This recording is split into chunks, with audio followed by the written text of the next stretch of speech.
Hello students, welcome to GNV learning portal. DSC మ్యాథమెటిక్స్లో లాభ నష్టాలకు సంబంధించిన ప్రశ్న.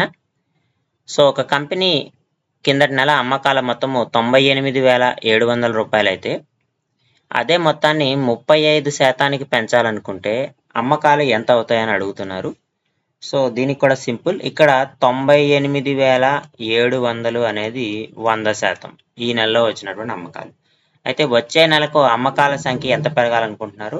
35% పెరగాలి. అంటే 100 మీద ఇంకొక 35 పెరగాలి. సో మనకు కావాల్సిన ఆన్సర్ ఈ క్వశ్చన్ మార్క్ దగ్గర ఉంటుంది. ఇక్కడ కూడా మనం సింపుల్గా క్రాస్ మల్టిప్లికేషన్ చేస్తే ఇంటూ 135/100. సో ఇక్కడ ఈ 2 జీరోస్ క్యాన్సిల్ అవుతాయి. సో ఇక్కడ మల్టిప్లికేషన్ చేసే ముందు ఒకసారి ఆన్సర్ చెక్ చేయండి. ఇక్కడ 7 ఉంది, ఇక్కడ 5 ఉంది. 7 5s are 35. అంటే మనకి వచ్చేటువంటి యూనిట్ డిజిట్ 5 ఉండాలి.